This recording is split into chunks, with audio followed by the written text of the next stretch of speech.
Taylor Rapp here from the LA Rams. Shout out to Steve Taylor, the real sports guy, and the honorary Ram. When Steve's talks sports, you better listen.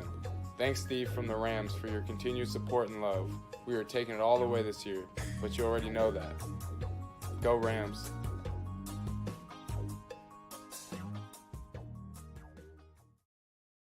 It's Albert Prince Bell, 21-0 checking in, and you rocking with Keeping It Real Sports. And we gonna be on these. We gonna be on a lot of times. I love the platform. Check in. It's the new wave. Like, follow, subscribe, and do all that good stuff.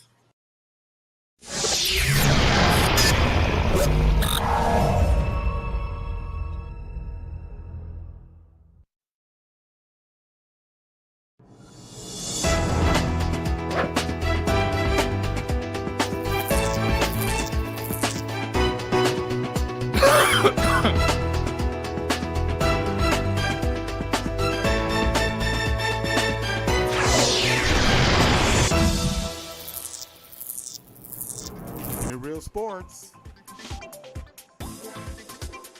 Saturday morning, we got a great show planned for you today. First, I want to say happy Father's Day to all of the fathers. I am the real sports guy, Steve Taylor. He's a Sandman. Make sure you like and you hit that button right there. Subscribe. Make sure you do that. You can keep up with everything that we got going. We got a huge show, man. We're going to pull a curtain on the NBA season. And to do that, we had to go get the savvy one to totally break down the NBA. And now we've got the NHL on center stage. You know we had to go to my main man, Jeff Kuntz from Dayton. Oh, come on, Andy, we got a huge show. Tell the people. Oh, man, it's going to be maybe one of our best ever, Steve. I'm really excited about today's. And because of those guests, we got to get right into the quick hitters, man. So let's go. Get into it. We call this the quick hitters.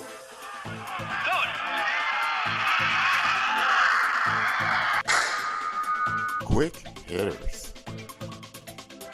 All right, so we have the NBA Finals finishing up. We have the Stanley Cup Finals going on. But Steve, golf continues to dominate the sports headlines this week. The LIV golfers playing in the U.S. Open, and here's why. They were eligible to play because they had already registered for the event prior to the PGA enforcing their suspensions. So for those of you wondering why they were able to play, there's the reason. But of all of the gentlemen on that screen, partner, only the one in the middle, Dustin Johnson, made the cut. And Bryson DeChambeau also made it. Outside of that, everyone else failed to make the cut. I think there was just too much distraction going on with this week.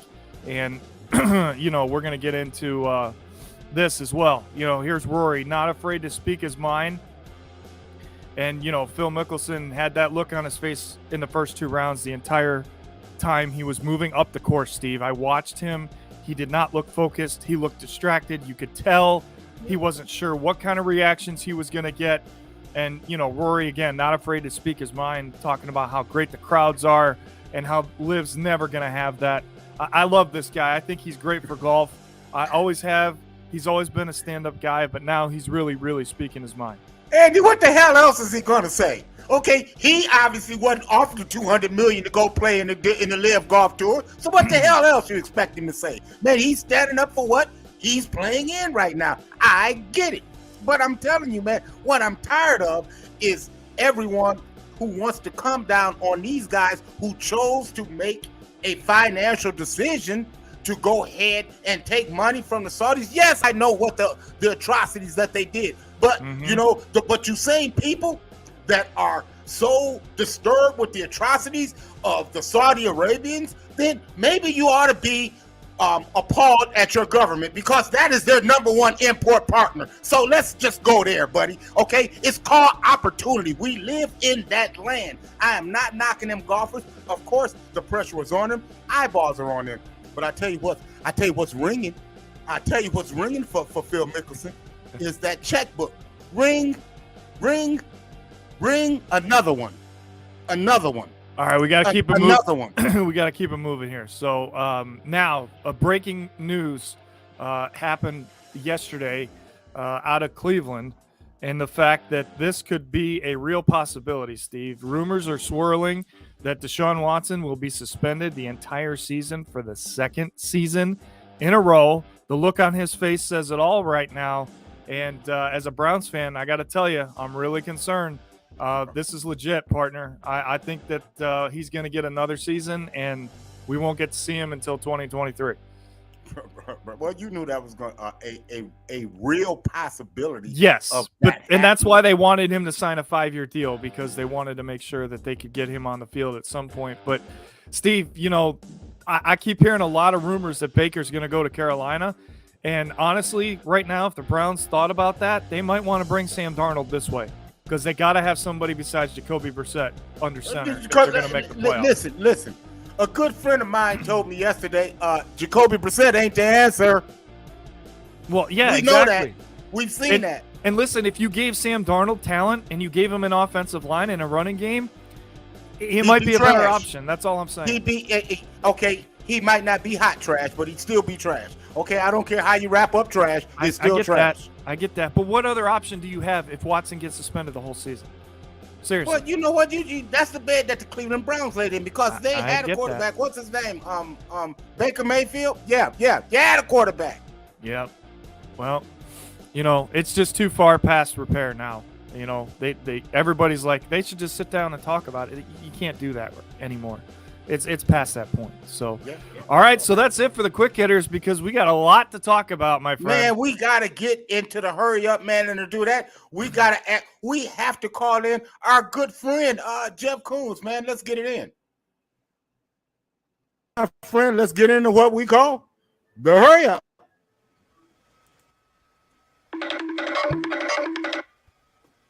Hurry up.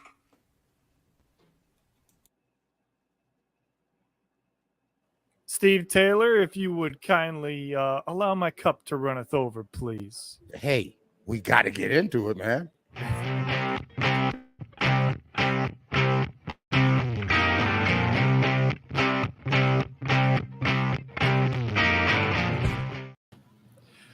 Well, we couldn't have a segment with the Stanley Cup Finals without bringing in the guy, right? Jeff Kuntz joining us once again. We had so much fun the last couple times you were in, Jeff. We just had to bring you back in. Thanks for joining us. Again, he's the host of the 5-Hole Hockey podcast. Season 2 coming in the fall when the NHL regular season resumes after we get through this Stanley Cup final. But we're a long way away from that, folks. We got a lot to break down. So, Jeff, welcome back, and it's good to have you once again. Thank you. Hey, have I set the record yet for most guest appearances on Keeping It Real Sports? I think he has, Steve, actually. He Bronco McCart. Yeah. We've got a couple of guys up there. That's been on. Yeah, we appreciate you, man. All right, appreciate you guys having me on. Yeah, no problem. Anytime, partner. And listen, we know why we're here, right? I mean, here it is, okay? This is what a lot of us anticipated. Some of us maybe picked the wrong side for one, got the right side for the other. But either way, I think this is the series that everybody wanted to see if you weren't a fan of any of the other teams, obviously, that were in the playoffs, right? So with that being said, we had game 1 the other night, and what a thriller it was. Back and forth they went, and then Andrei Burakovsky buries the overtime game-winning goal, his first career game-winning goal. What'd you think, guys? Colorado blew a 2-goal lead twice. I thought it would be detrimental for them to lose that game. They had to find a way to win this, even though it took overtime. They did what they had to do in game 1. I think they can take a little bit of a deep breath as we set up for game 2 tonight. Lightning goalie Andrei Vasilevsky did not show up for the first 10 minutes of game 1, and his Lightning teammates did not show up for the rest of the first period. After that, though, I thought Vasilevsky was fine. I thought that the Lightning were fine. I just think that the Colorado Avalanche are a more skilled team. Jeff, I'm spot on with you on that. I thought that Tampa Bay stuttered coming out of the starting gate. You saw him turn the puck over at the blue line. They gave up a goal. I was screaming about chasing the puck behind the net. You know, they're opening up the ice. Man, these guys are too fast for you to open the ice up against and give these type of openings, man. They are very, very talented. But then in reversal, I thought Kemper kind of resorted to the way Vasilevsky started the doggone game. You know, he never settled in. The goals that he gave up, I thought were soft goals. Yeah, let's also remember, though, guys, that the Tampa Bay Lightning had their hands full with the New York Rangers. They had their hands full with the Leafs. They did well against the Panthers, obviously. But the Colorado Avalanche swept the Predators in round one. No easy feat. They had their hands full with the Blues, but they did defeat the Blues in just 6 games, and then they swept the Oilers. So the Colorado Avalanche came into this game fully rested and ready to go, and I think it showed. On top of that, they had an extra week of rest, even playing fewer games. And I think that really showed in the first 10 minutes of the game last night. But as we look at this series now, Jeff, moving forward, I think there are 3 key matchups that the fans should keep an eye on. And this one is the one we have to start with, right? I mean, this is like, Holyfield versus Tyson, if you will, on the blue line in the NHL, right? I mean, these guys are both finalists once again for the Norris Trophy. Makar hasn't won it yet, but I think this could be his year. Just watching the game in game one, he looks to me like one of the purest skaters, regardless of the fact that he's a defenseman in the entire league. And he started throwing the body. And if he continues to play like that, I think that's going to be a problem for Tampa. Not only are they the 2 Norris Trophy candidates, I think that they're the 2 Conn Smythe Trophy candidates, which for those who don't watch hockey means the most valuable player in this year's playoffs. Yeah, you know what? Makar is definitely, he has all of the tools, man. I mean, this guy is a flat out beast. Man, what impresses me most about Colorado is the overall team speed. I mean, man, speed kills. I mean, and he shot me a text, after the first 2 goals. He's like, dude, speed kills. I'm like, dude, I was picking up the phone. You beat me to it. It's just what it is, man. They've been the fastest team all year, and they continue to show why. And I thought that Tampa played to that too much. I think you're going to see not as much space in the neutral zone tonight in game 2. If Tampa makes the right adjustments, I think they're not going to be able to get that much speed going into their offensive zone. It does need to be said that the first 2 goals were both on Andrei Vasilevsky. The first one went under his arm. The second one was through the 5-hole, which is the first 5-hole playoff goal I think he's allowed in this year's playoffs. It was actually. And, Steve, you talked about speed, right? Here's another guy that can flat out fly. Nathan MacKinnon, one of the fastest skaters in the entire NHL. Stamkos can skate too, but not like MacKinnon. You can't skate like that. Anytime he touches the puck, it's Connor McDavid on the right-handed side of the ice, okay? That's what it is. And let's look at the numbers so far in the playoffs. He's second on the team in points. Cale Makar actually leads Colorado in scoring with 23 points. So MacKinnon has 11 goals and 8 assists. Stamkos with 9 goals and 6 assists. Nikita Kucherov leads Tampa in scoring. But this matchup, guys, especially on the power play, I think is going to be a big key to this series. The speed of MacKinnon is what did the Blues. And you remember the Blues had actually tied that game 6, and then this guy comes down and scores the back-breaking goal like 30 seconds later. I mean, are you serious? This dude, man, has those type of skills. Are you serious type skills? If you take Connor McDavid out of the equation, Nate MacKinnon may very well be the best player in the National Hockey League today. He's too fast. He's too good. He does it all. And I think he's going to lead his Colorado Avalanche teammates to the promised land. Yeah, like you were saying, Jeff, I think Makar is the Conn Smythe favorite. But if MacKinnon gets hot and he catches up to Makar, he's going to have to be in that discussion as well. And then obviously, what do we always talk about, gentlemen, when it comes to winning a Stanley Cup? You have to have the guy between the pipes, right? And the guy on one side has done it for 2 seasons in a row. He looks like he could potentially be in the discussion for one of the best ever.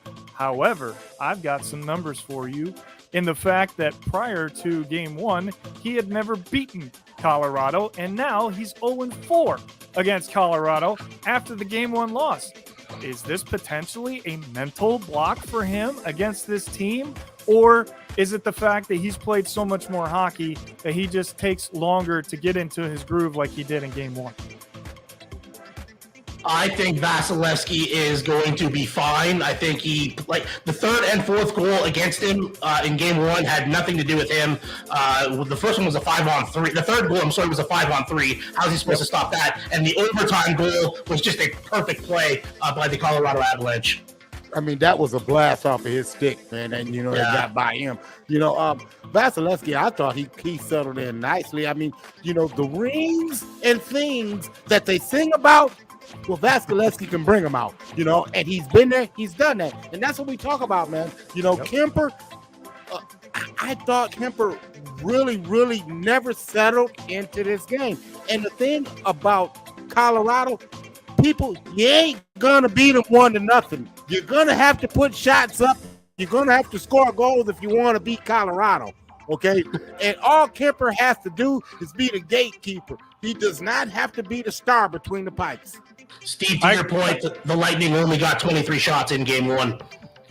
And you know what, guys? That's been a theme for Colorado this playoffs. They have outshot their opponents in almost every single game. And if you look at Kemper's numbers prior to game one against Tampa, he seems to play very well against this team. I'm going to give him a pass in game one, okay? Let's remember he had a concussion. He had an eye injury, right? It might take him a little while to get back into the groove, but I feel a lot more confident with him and their chances to win a Stanley Cup than I do with Francouz. Even though he did a great job to get them through Edmonton, there's no way that Francouz can beat Tampa Bay. They have to stick with Kemper. No way. No. They got to go with Kemper, man. Yeah. Kemper's he's a big guy, man. And if you get him to move side to side, you can have some success against him. Yep. But you're going to have to get him to move. You got to move him side to side, too. Like Jeff said, that was the first 5-hole goal he's given up in the entire playoffs. It'll be interesting to see, but I think that the team that scores first in game two tonight is going to have a huge advantage as far as carrying the momentum out of game one, regardless of whether it's Tampa or Colorado. All right, Jeff, before we get you out of here and before we close with one final fun fact, I want to get your prediction on this series. I know you and I both had Colorado and the Rangers.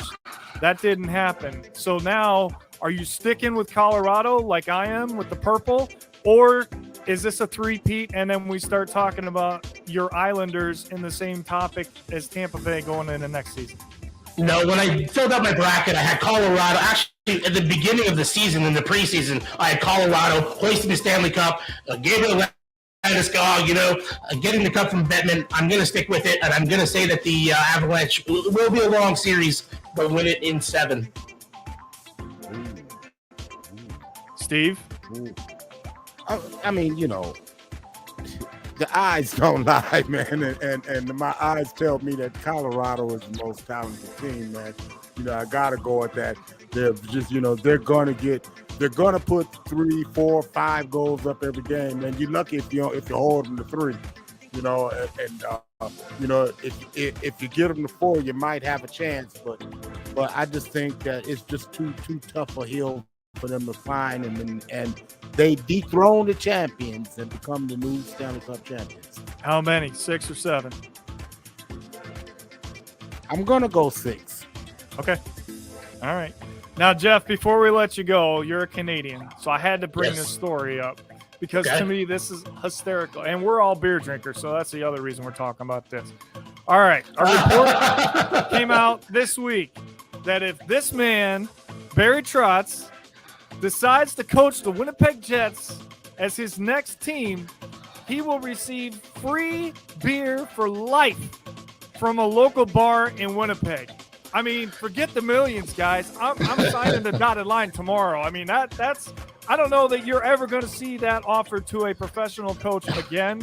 And, that's probably like the most Canadian offer you could make, right, Jeff? It's very true, but let's actually talk about the nuts and bolts of it. There's a reason that Paul Maurice quit on the Winnipeg Jets in the middle of a season, something I have never seen before. If I'm Barry Trotz, I'm drilling down on that situation. Why did their head coach quit on their team right in the middle of a battle? You know, they were right in it at the time. So if I'm Trotz, there's a reason he hasn't signed this deal yet, not for the beer necessarily. He's from Manitoba. It would be close to his family. It's perfect for him. Everything lines up. It's the lineup that he kind of would work well with. So why hasn't this happened yet? I think there's something going on there. As for the free beer, it may be enough to get things pushed over the finish line for this deal. We'll see what happens. Hey, real quick, Jeff, before we let you go. Hey, Vegas got a new coach. They hired the old Bruins coach. What's your thoughts about that? Well, to plug my own show, if you listen to the last episode, I think episode 30, I actually called Cassidy to VGK. It's a perfect fit. Vegas wants a guy who's going to win now. Cassidy's a win now guy. His stats are impeccable with the Bruins. He knows how to coach veterans.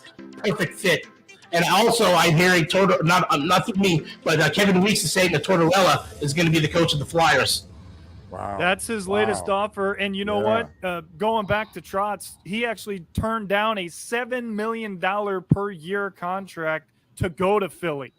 So we'll keep an eye on that situation as well. Yeah. I honestly think that the Flyers are a joke when it comes to the NHL. I wouldn't want to go coach them because now that they traded away their franchise, you don't have anything to build around. I would not be shocked if Trotz sits this year out. He's going to get paid $5 million by the Islanders if he just goes home and relaxes. Well, that's something to keep an eye on for sure. So there it is, man. You know, hey, my cup runneth over and over and over. Man, I feel like DJ Khaled. Another one. Another one. Oh, Jeff, we appreciate having you on. And, let's see if we can all get it right with this final. I think it's going to be one of the most entertaining ones we've had in a long time because Tampa just ran through Montreal and Dallas really the last 2 years. I think we're going to get some really good hockey over the next week and a half. The second and third periods were great. Yeah. Thanks, Jeff. We appreciate you, man. We will be in touch. Thanks, guys. All righty. That's Jeff. All right, Steve. Well, let's continue the hurry up. We're going to bring in our good friend Savvy Sinclair, the host of Black and White Sports on ESPN Radio. So let's hurry it up.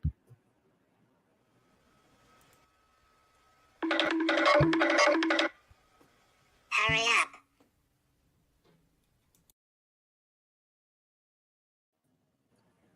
Welcome in, the Savvy one. What's happening, man? How you doing? Oh, man, it's a little better every day, fellas. You know that, man. Thank you so much for having me on this morning. It's an honor and a privilege. Yeah, it's always fun when the three of us get together. This could be dangerous. It really can, man. You know, you're looking at like probably 1,000 events telecast between the three of us. Easily, you know. But let's deal with it. Hey, look, the NBA playoffs are done. The Boston Celtics have blown it. The Golden State Warriors are your champions. And, you know, Sab, we did this little thing before where we had a superstar club. And in our superstar club, we had invitation only. So that being said, we want to revisit that and see, maybe do we have to resend some of those invitations? Take a look at this. This is my NBA Stars Tiers Superstars Club with full VIP access. Invitation only. Steph Curry, the most knockdown deadly shooter in the game. Luka Doncic, the most exciting player, young player. Joel Embiid, Mr. Consistent. New member, Jason Tatum. And the MVP, Giannis Antetokounmpo. This is your Superstar Club. Full VIP access. Invitation only. Do I get to say whose invite doesn't get sent? That was Yes, easy. you do. Yes, you do. Yes. That was easy. I can tell you who's going back to the line. Excuse me, security. That guy in the green suit, can you get him out of the line, please? Yep. Get him out of the line. And get him, hey, that guy from the Boston guy, get him out of here, man. He's not with us. He's not with our group. I mean, man, look, the job that Mitchell Wiggins kid did on him, Andrew Wiggins, man, defensively. I mean, come on, man. You know, give us your thoughts on this, man. Well, I don't know if you guys know this little bit of trivia. It can be looked up. We can find it, ladies and gentlemen. There's a tweet a while ago that Jason Tatum had a comment about Wiggins not being the player that Jabari Parker was. If you guys will recall, these guys came out of high school at the same time. I happen to get to be down with All-America. That's why I have a deep history where Wiggins is concerned. So, again, a lot of what he's doing now obviously just looks like a mature, grown man doing it, but the skills have been there. My point being, the skills were there. And back then, there was a comment, there was an actual tweet where Tatum says, this guy is better than that guy, and obviously taking a shot at Wiggins. So that makes it more comical in the grand scheme that, again, he is singularly responsible for you having a poop game. Not a putt-putt, but a poop. That was what that was. 2 games of that, as a matter of fact. And I know one of your questions, Steve, is coming later in terms of who gets the blame. I don't know if I go as far as what the topics will suggest, but certainly disappointing is about as kind and delicate as I can put that. And also more disappointing and probably detrimental to all of this is the fact that this guy is light-skinned. And so that's where I come in. I hate the fact that he's light-skinned, but then the winner is light-skinned too, so I kind of win either way. Right. Really So it's win-win. Yeah, this guy. You know? So let's get into that, man. Let's go head to head, and we're going to do that with the savvy one. Check this out. Ladies and gentlemen, are you ready?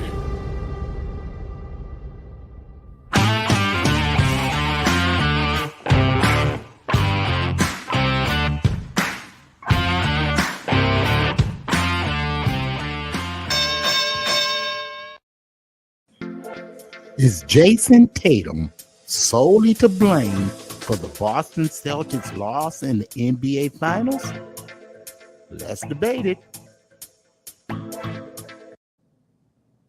I tell you one thing I noticed, the people at Black and White are going to have to step our game up with some of our activities, our peripheral and post-production game. This keeping it real sports is pretty sophisticated. Hey, man, imagine if we were getting paid doing this, how good it would be. Man, so that's what I got. I noticed that right away. But yeah, well, again, from revoking people's club privileges to the blame exclusively, and I don't know which side I should take on this. I don't want to give Tatum the exclusive blame, guys, and put too much of the onus on him. But again, when you are one of the top 2 individuals with regard to the entire ball club in terms of performance, again, history of performance, the projections and everything that goes with the attention of being one of the better players and what we thought was one of the top players in the league. I think he's still that, but he has certainly had about a week stretch here that he certainly will want to forget the rest of his life. It just didn't work out well. And I didn't see the assertion that I thought I would see from a guy who claims to be from the Kobe Bryant ilk in terms of what inspires him to be his best. They got a meme out there, guys, where, again, he was texting the ghost of Kobe, where the ghost replied and said, I need you to take my shoes off, though. Just do that. That's what I need you to do, is get my shoes off. Rest in peace to the great Kobe Bryant. But nonetheless, yeah, he's got to be pretty upset with that. Like, this is the guy you want to attach to my hookup, and he's a Celtic. I thought that whole thing was strange, fellas. That's probably what it was. That was Dr. Bus got in on that. That was the ghost of Bus. Was like, Well, for those, give me your thoughts. Who is Jason Tatum solely to blame on this thing? No, I don't think solely. No, I mean, to me, there are a lot of intangibles that just didn't go Boston's way. Steve, let's talk about the turnovers, okay? It doesn't matter what number, what jersey, what players on the court. 23 turnovers in a game 6. In a game you have to win. You have to win. And you turn the ball over more than any other game in the entire series at home. You can't put that on one player. If I may, here's a novel thought. Marcus not so smart, the point guard, who's supposed to put the team in the best position to be able to score. See, when your best player doesn't have the ball in positions to score, I mean, the only thing smart about Marcus is his damn name. I'm just saying, bro. Well, and this is the defensive player of the year, right? And he couldn't stop Steph Curry. So enough said right there. So, I think he's more to blame than Tatum. Yes. And I'm sorry to interrupt too, fellas. Let me come back to Tatum. And I'm glad you guys went to the turnovers because, again, that was the story in the game. So, obviously, that's a collective with regard to when assessing blame. But I will say this. We certainly can infer that there's extreme fault when you start talking about, watch this, guys, Tatum and Brown. 10 turnovers together, 5 apiece. Now, you're going to say Brown is cool because Brown got you the 34 points, shot a lot better. I understand that 12 for 23, much better game on the surface. But obviously, when you add Tatum's inability to score with a 6 for 18 performance, giving you a 33% outing from the field, that's not going to do it with a guy who's counted on to perform, though, in terms of their success. Now, they had already had some wins. They had some success, rather, with him not really playing up to his potential or playing subpar, if you will. I'm not sure why they thought they were going to get that off another time or two. Jason Tatum, you needed to perform on a grand scale. You needed to give your team what Steph Curry ultimately gave his, even as we get to that question down the line in terms of should he get a lot of the credit. Again, he gave you a game that we needed to have. So I'm going to take it in my hands and make sure we get to where we need to be. This is what the upper echelon player and the superstar elk man does. Jason Tatum, if anything, we can't give you that kind of accolade now. No. We can't even entertain that thought. Like Steve said, we got to get you out of the club. It ain't about you getting in the line. We got to take you out. If you were in the club, you got to get bounced out, put back out on Door Street. It's and you invitation only. Yeah, but 5 turnovers, only. Steve. That is the part, the most indicting part. That's what I'm gonna tell you. How about 100 for the 100 for the entire playoffs? That is, come on, man. 100 turnovers. Yep. That too. So again, we need to question that because this is a very controllable aspect of one's game. I get missing shots, guys. Okay. That it happens. That's part of the happen. game. Again, the 13 points, obviously to that night, it was not going to do it from him. That is a Marcus Smart. You bring up Marcus Smart. Marcus Smart is supposed to give you 13 points. Right. And he did give you 9 assists, Steve, for that turnover barrage that the team had. Smart still delivered in that department. But again, the output wasn't there. And when you add the 5 turnovers, then I see why Steve Taylor and Andy say, listen, the question must be raised. Is this on you? And it's hard to argue that it's not. I understand that other guys are out there, but in terms of you showing up, you didn't show up knowing what the stakes were. That is probably the most damning part of all this. And what I dare I say, took me a little bit by surprise that if anything, win, lose, or draw, I expected you to go north of 30 points just in an effort to make it known that I'm the type of player that's going to fight. And in order to get me out, you're going to have to knock me out completely. You talked about Brown getting 34, Sav. Did you know that Boston did not win a single game in the playoffs when Brown scored over 30 points? Wow. Well, they continued the trend. I mean, yeah, exactly. They stayed on par, Andy. Yes. They stayed on par. The great Dick Crow, my high school coach, told me. He said, son, what are you going to do? Are you going to dribble or shoot? See, when you dribble, you can't score. Mm-hmm. Okay, Marcus Smart, take note. I'm done. I think if Boston gets a point guard, they're right back in the finals next year. Yeah, I really think that's all they're missing. Well, Andy, it's funny you say that because I talked to Steve earlier off camera, and that was part of our discussion. And as I was telling him, it was a foolish move to begin with, even as a Band-Aid. Now I understand that it appeared to work because they had success. They got where they got, but in the club, when you get down to superior point guard play, see, we could argue at what point did they actually face that in the journey, you know what I mean, where they were really put on their heels because of the guard play. I get it. The other opponents, I get who they played along the way, but think about that. When did they actually have an attack dog like your Steph Curry with the complimentary guy like a Klay Thompson and having to deal with that? And again, even though they gave the man the defensive player of the year, that was a defensive assignment that even he was not prepared for. But in order to take that challenge, you too must be able to meet the challenge with your own offensive prowess. And Marcus Smart can't give you that. Even as a makeshift point guard, I'm not sure how it got that doggone far without an alternative.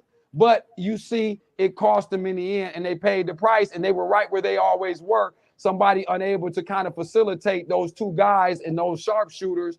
I'm not sure, man. Boston, it was just a real unique sort of scramble that we saw based on the team that we saw win the two games that they won. When you think about that, we didn't get any of that. And that's why I don't want to just hang it on Tatum, but in this moment, you kind of have to because they need to perform. Yeah, you have to. Okay. All right, guys, we got a couple more to get to. Let's get to our next one. Check this one out. Did the NBA get the Finals MVP right, naming Steph Curry? Let's debate it. I'm going to start by saying this. Go ahead. Okay. Steph Curry won the MVP because of what he did in Game 6. All right? It's plain and simple. He had 43 in Game 4. He was a no-show in Game 5. In a closeout game on the road, he goes for 33. Okay? That is MVP caliber work. That is what the NBA wants when they give away that award. If you look at the history of the Finals MVP, it typically goes to the guy that had the best game in the clincher, right? Look at what happened with Iguodala against the Cavs in 15. But what did Iguodala do that this kid did? Well, he played really good defense on LeBron. There you go. What did he do? He guarded the guy that we were just talking about. Yep. Sav, what do you think? I mean, wasn't it inevitable that Curry was winning the MVP if he had anything remotely to do with this series? I mean, that was predetermined, wasn't it? I'm not sure. I don't know if predetermined is how far we go. Obviously, extremely likely, Andy, so I won't take that from you. But just to answer the question, I think they did get it right. There are more reasons than just, I think, on the court. But let's just keep it there for the purposes of the show. And I would tell you guys, this is why. When you start to have a very sort of narrow margin of consideration, and I say that involving my man Wiggins here, because some people might argue that he had a couple performances in there that made him a relevant commodity in this discussion. But here, I'll show you, like I said, here's the difference here. Now, for the postseason, these guys, not necessarily for the series, but just for the postseason, I had to look at this in the overall sense. Now, Steph averaged over 27 a game for the postseason, 83% from the line, 46% from the field, and 40% from three. While Wiggins, again, very complimentary, not quite as stellar in the scoring department, but for him and the guy in his role, giving you 17 a game, giving you 8 boards a game, giving you 65% from the line, 47% field goal, and 33 from three. And he's not considered a three-point shooter, but the margin of difference,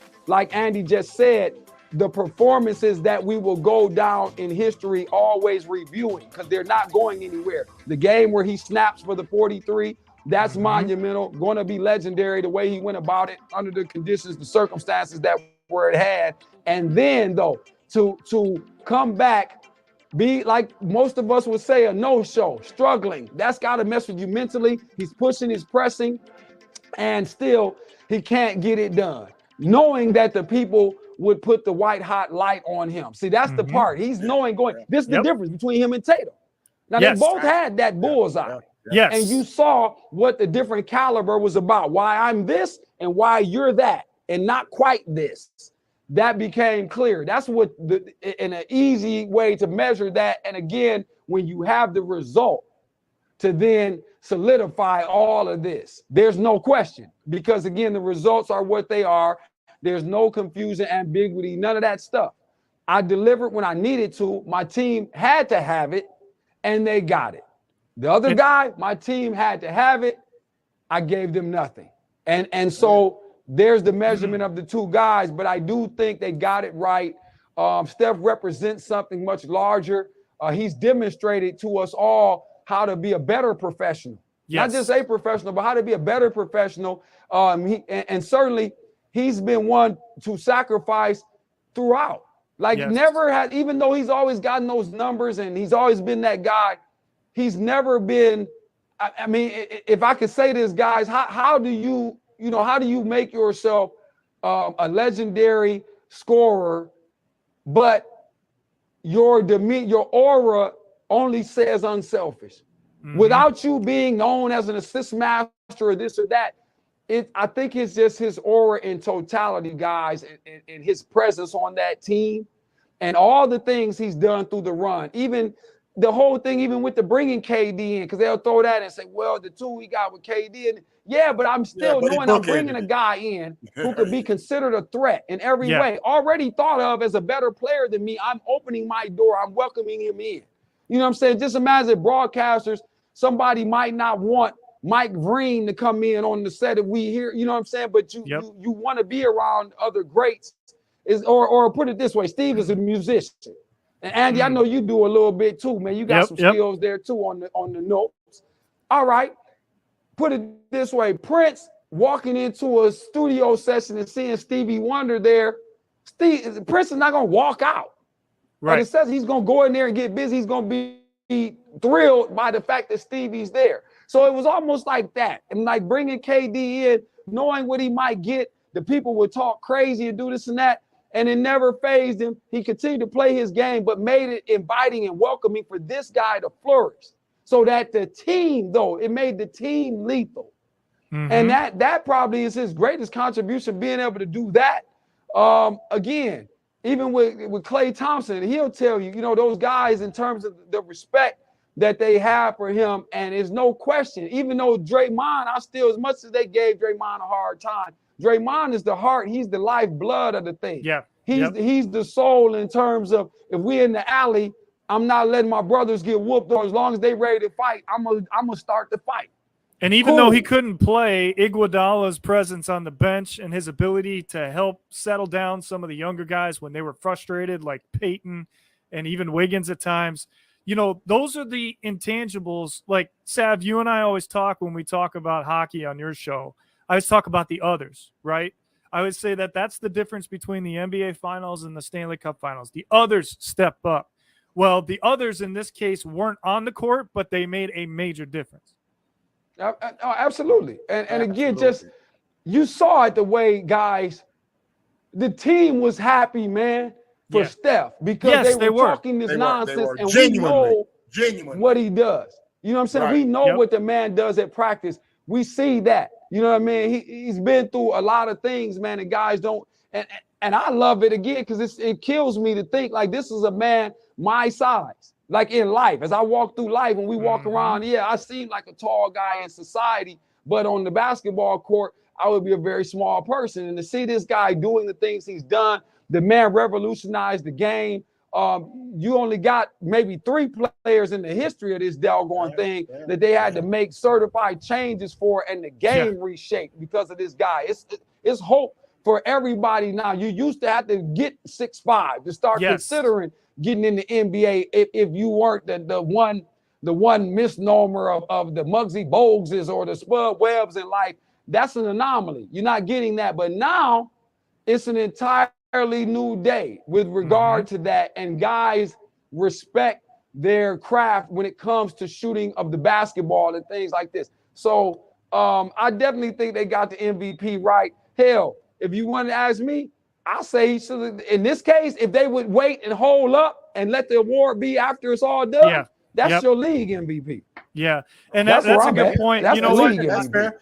Look, okay, Andy, we got one more topic we really got to get to, and we're running out of time, man. The great thing about having your podcast, you can do whatever the hell you want to do, and that's what we're doing right now. That's a beautiful thing.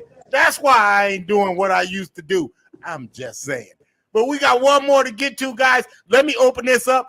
We'll open the floor up to this one. Does 4 titles in 8 years make Golden State Warriors a dynasty? Or is it just a good run? Let's debate it. Steve, I'm going to give you an "Are you serious?" on this question. I mean, come on. We all know the answer. We all know the answer is, of course, they're a dynasty. You're talking about the single greatest team in the NBA over the last 10 years. If that doesn't say dynasty, I don't know what does. So they only won 4, but they got to 8, right? And look who they ran into along the way. Kawhi Leonard, LeBron James. You know, I can keep going. Like, yes, they're a dynasty. Absolutely. There's no question about it. This shouldn't even be a discussion in head-to-head. You know,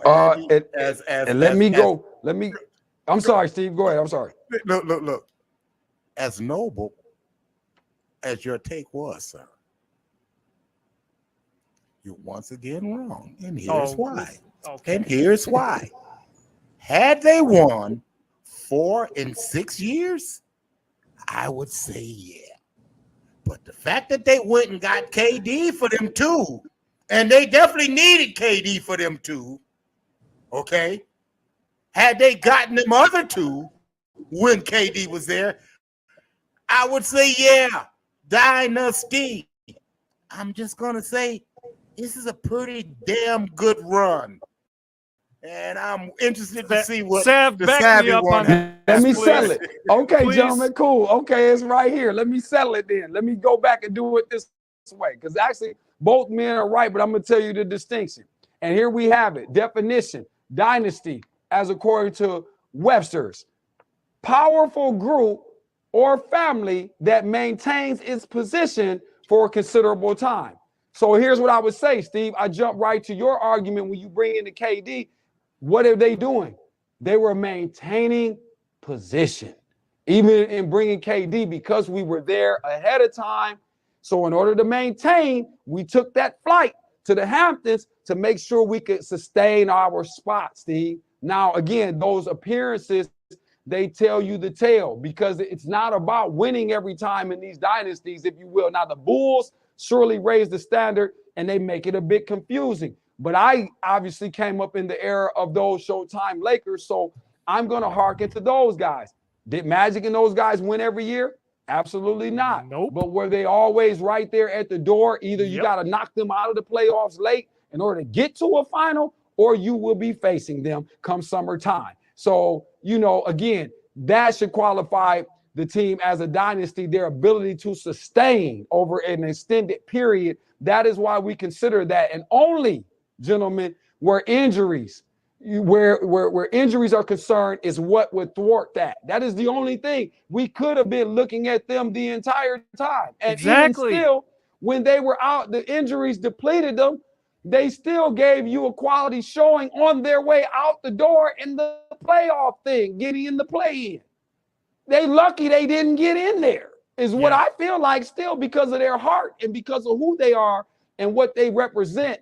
It's something like that we all know, because we're old enough to know, but the young kids are not used to this. This is yesteryear stuff right now. Yes. They're doing it in the old school mode. They stuck together. They didn't bring in and switch up with a lot of stars.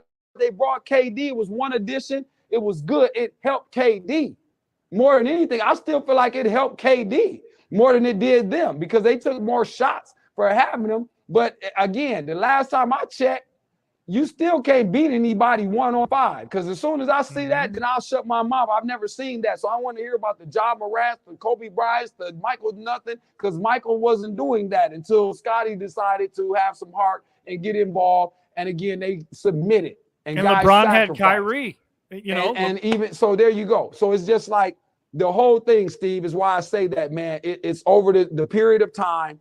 And again, they were always in consideration, and only by not having a integral part of their foundation were you able to even thwart them and take them out of the conversation. Poo on you, Phoenix Suns, because it's a wrap. That's it. Yeah. And when you lose Ayton, then that'll do it for that. So think but about that's the curse of Chris Paul. That's another show for another day. Nothing will ever be boy, you missed that show where we talked about the used-to-be's.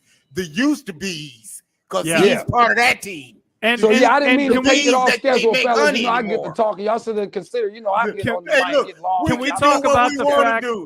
Can we talk about the fact that Steve Kerr needs to be in this discussion now of maybe one of the greatest head coaches in the history of the NBA? I mean, come on. He's got 4 as a head coach. He's got 5 as a player. He helped Steph Curry become Steph Curry. He helped Kevin Durant win a championship. I mean, this is Phil Jackson all over again if he gets 2 more rings, in my opinion. I mean, Steve, you coach, you guys deal with the youth. You know, I do. I'm telling you right now, I still use things and methods that I saw. You know, you do what you saw. And if I mean anything as a coach, I'm telling you right now, I'm still going with methods and things from the Bar Schroeders and the Von Graffines and these guys, man, the Fred Kuglers in my life. And those coaches, you see what I'm saying? So again, Phil's imprint is all over that. Obviously, Steve Kerr is a psychological savant with regard to that. Because guys on this level, that's all you're talking about. Those guys are already great. The Kobe Bryants were great. The Michael Jordans were great. Shaquille O'Neal's, again, Steph Curry's, these guys, Kevin Durant, they were great. But how do you get them psychologically to recalibrate, their approach? And that right there is to be celebrated. Why do you think LeBron wants to go to Golden State? It's not just because of Steph Curry. It's because of Steve Kerr. Well, and the fact that he's a front runner and wherever things are high, he's like Drake. We don't have that kind of time. When you see Drake pop up, you know your team finna lose because he's a front runner. He's only around. Sam, we don't have that. We don't have that kind of time. But I'm right there with you. Listen, hey, look I'm right there with you. Hey, last thoughts before we let you get out of here and we wrap this thing up, man. Saf. I thought you had a question. No, there isn't anything. Like I said, I just appreciate you guys having me on, man. I look forward to next year. Now, I like where we're at. I like Golden State being back in the top slot. I like to see what's going to happen now in the West. Who will challenge? I'm sorry too, Steve. I didn't get to tell you my fantasy trade. I told you I had one. This is why I get out of the door on this. It can never happen. It's not going to happen. But again, if I'm GM, if somehow I could have finagled Westbrook, and again, into the Warriors, which ain't bad. I know y'all say Westbrook is terrible and he's sorry, but if Westbrook would be a penetrating kick guy to those guys, they could actually keep on going and give us Wiggins in LA, and that's a championship squad. If the Lakers had Wiggins, even with AD and LeBron, that would be a dream fantasy situation. I just wanted to say that because I feel like they listen. There's talk about Wiggins coming back to Cleveland over here. So stop it, Andy. Stop. Hey, but Wiggins is hot now. It's just funny how Wiggins. There he goes. Now they like him. Yeah, he was always doing that. Hey, real quick, I'm gonna defend something. All right. From day one, when we drafted him, I did not want to trade him for Kevin Love. I knew this was coming. I saw it on the horizon, and I thought we gave up on him way too fast because LeBron wanted somebody else to come to Cleveland. You know what he did? But this is what insecure guys do, Andy. They removed the threat. Instead of building with the talent and what it was going to be, he removed the threat every time. We've been talking about Cleveland as a dynasty. If he had played like this when he came out with LeBron, and Kyrie. There we go. I'm just saying. Think about it. He wanted to develop under the guy, Steve. The guy killed his confidence by kicking him to the curb. That was the setback right there. Then in Minnesota, you putting too much onus on him. You're looking for a scapegoat in Minnesota. That's all you got to say is Minnesota. It was nonsense. But Golden State saw that he was a guy that they appealed to his psyche. Again, Wiggins' personality is one that's not looking for a spotlight of any type. But if he knows you're counting on him, and he matters, which is what he became with this group. And now he's intricate. Watch next season if they're really smart and Steve Kerr is really worth his elk and salt, he'll start to build around that thing. Not again putting it all on him, but he will start to reshape the way they attack you through 22. Trust and Man. believe. Andy, we done went long. Man, we knew that gotta was gonna happen. wrap it up from here, man. Listen, you know I told you that this was the it danger was of the happen, three of us. but who cares? This is what happens when the amigos get together, okay? 37 of them in the bank. Can you believe that? 37 in, man. 38, my friend. 38 in. 38 in. So Yes. there it is, man. Another one in the episode. And Andy, until next time. We wish you love. And peace. Deuces.